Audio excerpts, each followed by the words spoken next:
Anda menyaksikan Kompas Update pukul 19 waktu Indonesia Barat, saya Friska Clarissa. Serah terima jabatan Wali Kota Makassar disaksikan langsung oleh Wakil Gubernur Sulawesi Selatan Fatmawati Rusdi. Wali Kota dan Wakil Wali Kota Munafri Arifuddin alias Mustika Ilham memaparkan visi misi di depan 50 anggota DPRD Kota Makassar. Saudara, serah terima jabatan dilakukan oleh Wali Kota periode sebelumnya 2021-2025 Bapak Muhammad Ramdan Pomanto kepada pasangan Wali Kota dan Wakil Wali Kota periode 2025-2030 Bapak Munafri Arifuddin dan Ibu Aliah Mustika Ilham. Serah terima jabatan ini dilaksanakan di gedung DPRD Kota Makassar dan disaksikan oleh 50 anggota DPRD Kota Makassar. Serah terima jabatan dilanjutkan dengan rapat paripurna DPRD Kota Makassar. Dalam sambutannya, Wali Kota Makassar Munafri Arifuddin bilang, Makassar unggul, inklusif, aman, dan berkelanjutan jadi visi utamanya sebagai Wali Kota Makassar. Efisiensi anggaran juga menjadi fokus utama Wali Kota dan Wakil Wali Kota Makassar, sesuai dengan instruksi Presiden agar seluruh kepala daerah mengurangi pengeluaran yang tidak penting.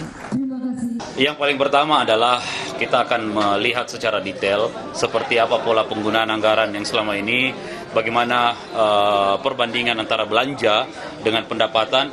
Ini yang harus kita membuang beberapa anggaran-anggaran yang selama ini menurut kami merupakan sebuah pemborosan yang besar. Nah, ini akan kita buang dan kita akan relokasi ke beberapa program-program strategis yang segera harus berjalan. Ini kemungkinan besar kemarin di draft yang ini kurang lebih hampir sudah 300-an yang bisa kita bisa efisiensikan. Sementara Wakil Wali Kota Makassar alias Mustika Ilham menekankan soal laporan selama 3 tahun kebelakang untuk mengukur pengeluaran anggaran. Pernah saya sampaikan pada saat rakorsus kemarin, saya sudah menekankan kepada seluruh OPD yang ada di Pemkot ya untuk menyerahkan semua laporan 3 tahun terakhir. Nah, itu akan kami terima besok hari di rakorsus ya. Nah, nantinya kami akan mengetahui yang mana-mana saja yang punya keterlibatan di BPK.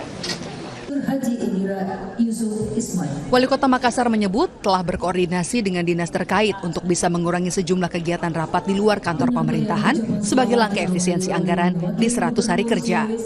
Linda Wirawan, Nila Rustam, Kompas TV, Makassar, Sulawesi Selatan.